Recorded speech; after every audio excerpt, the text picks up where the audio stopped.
अध्याय नंबर 6 लोक प्रशासन सेकंड ग्रेड का टॉपिक है। यहाँ इसकी हम परिभाषा मिलेट को देखेंगे, रक्त धारा हर्बर्ट साइमन, और इनकी परिभाषाएं सब देखेंगे, ड्रगर्स, न्यूमैन, मेयर, और उसके बाद उसकी विशेषताएं। उसके बाद हम देखेंगे संप्रेषण की प्रक्रिया के 5 माध्यम है ना, ये देखो, सेंडर, मैसेज, मीडियम, रिसीव्ड और फीडबैक, 5 प्रकार। ये पूरा इसको भी देखेंगे आराम से डिटेल से। उसके बाद देखेंगे संप्रेषण प्रकार, औपचारिक, अनौपचारिक, मौखिक संप्रेषण। उसके बाद हम देखेंगे, ये पूरा डिटेल से देखोगे तो ये संप्रेषण के प्रकार, औपचारिक, अनौपचारिक, मौखिक, लिखित, पूरा देखेंगे। उसके बाद इसके एमसीक्यू करेंगे हम। ये एमसीक्यू टॉपिक है संप्रेषण। ये लोक प्रशासन सेकंड ग्रेड में आता है। इसमें से संप्रेषण की प्रक्रिया को हम आराम से समझेंगे, क्योंकि इसको हमको कई बार हमें कन्फ्यूजन होता है कि पहले कौन सा आएगा, संप्रेषण आएगा, सूचना या संदेश आएगा, या माध्यम आएगा, या प्राप्तकर्ता आएगा, या प्रतिक्रिया आएगी। उसको आराम से डिटेल से समझेंगे। उसके बाद हम देखेंगे संप्रेषण का महत्व, उद्देश्य और इसकी विशेषताएं और इसका अर्थ। मेन इम्पोर्टेंट है इनकी परिभाषाएं जो एनसीईआरटी पे दी हुई होती है ना, वो है। क्योंकि आपको पता हो, जब सेकंड ग्रेड का लोक प्रशासन का पेपर हमने 2023 में देखा था ना, वो दिया था ना, उसके अंदर आया था कि प्रशासन का क्षेत्र व्यापार क्षेत्र है या किसने, या जल्दबाजी संघर्षों से दूर है, परिभाषा किसने दी थी, तो वुड्रो विल्सन ने दी थी। और वो एनसीईआरटी में जो विकास के चरण है, मैंने पढ़ा दिए है, मेरे यूट्यूब चैनल पे पढ़ा है वीडियो, उसमें से आया था, और वो वुड्रो विल्सन ने दी थी। The science of public administration 3 problem, Robert Doyle की, ये भी एनसीईआरटी से हूबहू उठाया हुआ प्रश्न आया था। और आई थी एक और परीक्षा, कहावतें किसने कहा, हर्बर्ट साइमन वाला। तो मैं कहती हूँ, आज मेरी तबीयत थोड़ी सही नहीं है, मुझे जुकाम हो चुका है, इसलिए मेरे वो खांसी वगैरह है। फिर भी मैंने सोचा कि मैं आपको एनसीईआरटी का जो लेसन है ना, वो दे दूँ। तो ये एनसीईआरटी अध्याय 12 क्लास की पब्लिक एडमिनिस्ट्रेशन यानी लोक प्रशासन है, उसका जो यूनिट है उसको स्टार्ट करेंगे। परिभाषाएं वगैरह देखेंगे पूरा डिटेल से। संप्रेषण व्यवस्था प्रशासन की कई महत्वपूर्ण प्रक्रिया में से एक है। संगठन के उद्देश्य और नीतियों की सफलता के लिए प्रभावशाली संप्रेषण व्यवस्था आवश्यक होनी चाहिए। तो प्रभावशाली नीतियों को बनाने के लिए लोक प्रशासन में वो चरण थे, मैंने बताया था, सिद्धांतों का चरण, प्रथम चरण है ना, उसी के अंदर दिया हुआ था, सिद्धांतों का नहीं, प्रशासन का विभाजन, 1887 से 1920 तक था। और लोक प्रशासन के जनक भी है वुड्रो विल्सन ही है, आपको पता हो। The study of public administration लोक प्रशासन की प्रथम पुस्तक है, ये भी मैंने आपको बताया हुआ है वहाँ जब पढ़ाया था। तो ये सब है। मिलेट की परिभाषा है, संप्रेषण को प्रशासकीय संगठन की रक्त धारा कहा गया है। याद रखना, एग्जाम में पूछा जा सकता है 100%। प्रशासन का प्रबंध का अर्थ है पिपनर, संगठन के आंतरिक सहयोग और समन्वय की प्राप्ति के संप्रेषण व्यवस्था का होना तिताना आवश्यक है। हर्बर्ट साइमन इसका महत्व बताते हुए लिखते हैं कि संप्रेषण के अभाव में संगठन संभव नहीं है, क्योंकि ऐसी स्थिति में कोई भी ऐसा समूह नहीं रहेगा जो व्यक्ति के व्यवहार को प्रभावित कर सके। उसके बाद संप्रेषण का अर्थ आप देख सकते हो, एनसीईआरटी के अनुसार है सूचना संदेश भेजने की व्यवस्था मात्र नहीं है, लोक प्रशासन संबंध में इसका अर्थ अधिक विस्तृत और व्यापक है। अंग्रेजी का कम्युनिकेशन है ना, ये लैटिन भाषा के कम्युनिस्ट से बना है, जो कि सूचना और संवादों की भिन्न भिन्न स्थानों से व्यक्तियों के पास जाकर किसी विषय वस्तु को,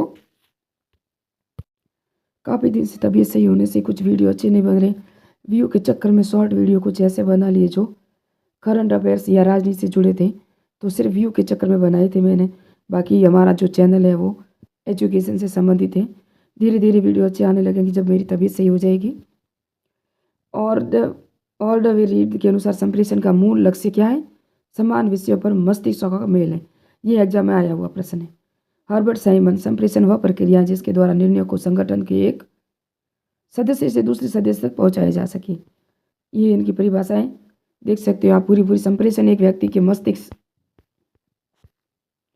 से दूसरे व्यक्ति के मस्तिष्क को जोड़ने वाला पुल है। और F.G. मेयर, ये इनकी परिभाषा भी आप पढ़ सकते हो, मुझे बोलने की इतनी शक्ति नहीं लग रही है।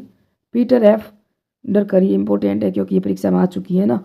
संप्रेषण किसी उद्यम के भीतर विभिन्न कार्यात्मक समूह की वह क्षमता है जिसके माध्यम से वे एक दूसरे कार्यों और चिंताओं को समझते हैं। और ये संप्रेषण टॉपिक है ना, ये यूजीसी नेट में भी आता है। संप्रेषण टॉपिक पटवारी में भी आता है। जहाँ जहाँ आपको कंप्यूटर का मिलेगा वहाँ भी ये टॉपिक आपको मिलेगा। और फर्स्ट ग्रेड में भी ये टॉपिक है। C.G. ब्राउन के अनुसार, कित डेविस, एलियट जैम्बिन, ये सब देख सकते हो। संप्रेषण की विशेषता कैसी है? यह एक सतत प्रक्रिया है। संदेश और विचारों, तर्कों, सूचना, भावना आदि को परस्पर में विनिमय होता है। लिखित, मौखिक और सांकेतिक। ये एग्जाम यूजीसी नेट 2023 में आया था कि संप्रेषण किन किन माध्यम से किया जाता है। तो हाव भाव से भी होता है, लिखित माध्यम से भी मैं आपको समझा सकती हूँ अगर मैं बोलने की ताकत नहीं है तो। मौखिक जो हाव भाव होते हैं, सांकेतिक वो भी होता है, संकेतों के माध्यम से भी समझाया जा सकता है ना। संप्रेषण की सफलता समय पर आधारित होती है। संप्रेषण ऊर्ध्वगामी, अधोगामी, समतल हो सकता है। संप्रेषण में क्या क्या देखो, ये जो है ना इनका क्रम याद रखना। संप्रेषण, प्रेषक, सूचना, माध्यम, प्राप्तकर्ता और प्रत्युत्तर। ये देखो पूरा डिटेल से मैं आपको दे दूंगी अभी। संप्रेषण के उद्देश्य आप खुद देख लो, क्योंकि अभी मुझसे नहीं बोला जाएगा। और इनके महत्व के रूप में एक परिभाषा है पीटर्स की। अच्छा संप्रेषण सुदृढ़ प्रबंध की नींव है, ये भी याद रखना। पीटरसन और प्लोमैन के अनुसार संप्रेषण प्रबंध का एक आवश्यक कार्य है। एल्विन डॉड लिखते हैं संचार प्रबंध की प्रमुख समस्याएं। क्या है? संचार प्रबंधन की प्रमुख समस्याएं। तो ये परिभाषा है कित डेविड की वापस आ गई, क्योंकि इसके महत्व के रूप में इनकी परिभाषा आएगी। न्यू में परिभाषा है, कोई और नहीं रटना, आपको सिर्फ एनसीईआरटी की ही रटना। ये देख सकते हो संप्रेषण की प्रक्रिया वेरी इंपॉर्टेंट है। इनके चरण है कितने, 5 हैं, 6 हैं, पूरा डिटेल से देखेंगे। संप्रेषण संवाददाता यानी कि सेंडर जो भेज रहा है, हम मैसेज सेंडर करते हैं ना, आंकड़े, विचार, सूचना, निर्णय, भावना आदि एक से अधिक व्यक्तियों के पास भेजा जाता है। सूचना या संदेश जिसे कहते हैं मैसेज, पहले आएगा सेंडर फिर हम मैसेज करेंगे।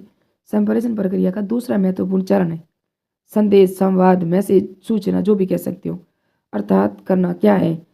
और इसमें फिर है माध्यम जिसे कहते हैं मीडियम। तो सेंडर, मैसेज और मीडियम। माध्यम का अर्थ उस स्वरूप से जिसमें सूचना का संचरण होता है। और इसके अंदर आप देख सकते हो फिर है संवाद जो है प्राप्तकर्ता से, रिसीवर। पहले हमने सेंडर किया, किसको किया? मैसेज को किया। फिर किस माध्यम से किया? किस मीडियम से किया? मीडियम 3 नंबर पे। 4 नंबर पे वो रिसीव कर रहा है, किस तरह से रिसीव कर रहा है, ये आप प्रक्रिया देख सकते हो। फिर है फीडबैक देगा वो जब उसे प्राप्त करेगा, उसे पढ़ेगा। जैसे हमारे पास कोई मैसेज आया, हमने उसको पढ़ा, जैसे कि हैप्पी होली, हैप्पी दिवाली आया, तो फिर हम उसकी प्रतिक्रिया भी देंगे ना, उन्हीं को भी ऐसा ही करेंगे। उसे कहते हैं प्रतिक्रिया या फीडबैक। तो इसका 5 चरण को याद रखना। ये देख सकते हो पूरी डिटेल में आपसे समझाया हुआ है। संप्रेषण, फिर सूचना, फिर माध्यम, प्राप्तकर्ता, उपयोग, पुनर्विचार। संप्रेषण के प्रकार है ना, औपचारिक, अनौपचारिक। औपचारिक में संप्रेषण में क्या क्या होता है, देखो इसके अंदर संवाददाता और संवाद प्राप्तकर्ता के माध्यम औपचारिक संबंध हो जिसके बीच संवादों के आदान प्रदान को औपचारिक संप्रेषण कहा जाता है। औपचारिक संप्रेषण नियमों के अंतर्गत अथवा व्यवस्था में होता है। संगठन की आचार संहिता, नियमावली, उसका उल्लेख होता है। औपचारिक संप्रेषण प्राय लिखित में होते हैं। ये स्थायी आदेश और वार्षिक प्रतिवेदन प्रतिक्रियाओं के माध्यम से भेजे जाते हैं, जिसे औपचारिक संवेद कहते हैं। औपचारिक संप्रेषण संवेग अलग है। अनौपचारिक संप्रेषण संवेग कितने होते हैं? 5 प्रकार, 6 प्रकार।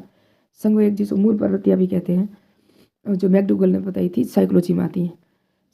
अनौपचारिक संप्रेषण वह होता है जो संगठन के कार्यरत कर्मचारियों के व्यक्तिगत संबंधों पर, ये व्यक्तिगत संबंध जो घनिष्ठ संबंध जो हमारे आसपास के संबंध होते हैं, आदान प्रदान, संगठन चार्ट, निदान मार्ग होकर संवाददाता और संवाद प्राप्तकर्ता के मध्य पारस्परिक संबंधों के आधार पर होता है, जिसमें हाव भाव, नेत्रों से किए जाने वाले इशारे, सिर हिलाना, मुस्कुराना, क्रोधित होना। अगर हम उसका चेहरा देखें तो हम पता चल जाएगा कि वो नाराज है या खुश है, उस तरह से उसके हाव भाव नजर आते हैं हमें।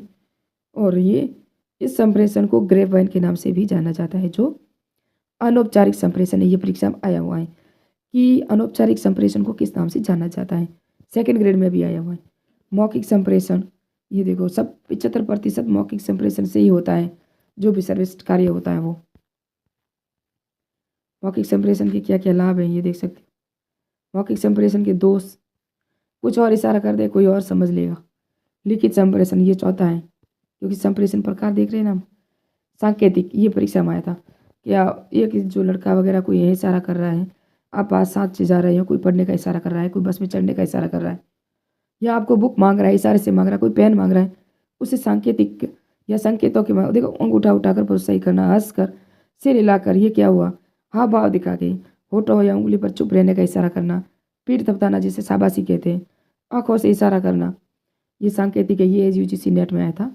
संप्रेषण के प्रकार औपचारिक, अनौपचारिक। औपचारिक संप्रेषण जो किसी संगठन या संस्था में होता है। अनौपचारिक संगठन जो घनिष्ठ संबंधों में होता है, जिसे ग्रेपवाइन कहा जाता है। मौखिक संप्रेषण वही होता है जो हाँ पाव वगैरह में। लिखित और सांकेतिक 3 प्रकार की ये हो गई। अधोगामी उर्ध्वगामी उर्ध्वगामी संप्रेषण अभी हम देखेंगे। समतल अधोगामी कैसा होता है, उर्ध्वगामी देखो। अधोगामी संप्रेषण वही है जो औपचारिक संप्रेषण है, जिस तरह हमने पढ़ा ना थोड़ी देर पहले। संगठन के उच्च स्तर के निम्न स्तर की ओर होने वाला संचार अधोगामी संचार कहलाता है, जिसमें आदेश निर्देश परिपत्र। एनसीईआरटी में आपको बिल्कुल सरल भाषा में छोटे नोट्सों में समझाया हुआ है। उर्ध्वगामी संप्रेषण संगठन के निम्न स्तरों से उच्च स्तर, ये जो है ना, ये देखो अधोगामी जो उच्च स्तर से निम्न स्तर की ओर होता है, जो आदेश निर्देश, ऊपर से आदेश आया, मोदी जी का आदेश, मोदी जी आदेश भेज रहे हैं, फिर राष्ट्रपति सिग्नेचर करेंगे, फिर हमारे राजस्थान में हमारे मुख्यमंत्री को देंगे, फिर राज्यपाल को देंगे, फिर परिपत्र सभेगा, फिर न्यूज़पेपर में आएगा। उस तरह से उच्च से निम्न की स्तर की ओर। और ये जो होता है उर्ध्वगामी, जो निम्न स्तर से उच्च स्तर की ओर, उर्ध्वगामी संचार जैसे सामान्य आवेदन, प्रतिवेदन, सुझाव, तथ्यात्मक अभिव्यक्ति, सलाह। यानी कि आवेदन हम रीट का फॉर्म भर रहे हैं, सेकंड ग्रेड का भर रहे हैं, फर्स्ट ग्रेड का भर रहे हैं, तो पहले हम OTRs खोलेंगे, हमारा ये जो है ना SSO-ID से खोलेंगे, फॉर्म भरेंगे, फिर उसको सबमिट करेंगे, फिर आगे जाएगा, हमारा फॉर्म स्वीकार होगा, वहाँ से हमारा आई कार्ड, एडमिट कार्ड आएगा, हम एग्जाम देने जाएंगे, धीरे धीरे हम अपने पद पर जाएंगे निम्न स्तर से उच्च स्तर की ओर। या हमारी कोई समस्याएं हैं, हमारी जो समस्याएं जो हम पॉलिटिकल हमारे नेता आते हैं उसके सामने रखेंगे, वो जब चुन के जाएंगे, जीतेंगे, तो हमारी समस्या को गवर्नमेंट के सामने रखेंगे और यहाँ PM के सामने रखेंगे, मोदी के सामने, वहाँ से वो वापस से पास होकर निम्न स्तर की ओर आएगा, इस तरह से।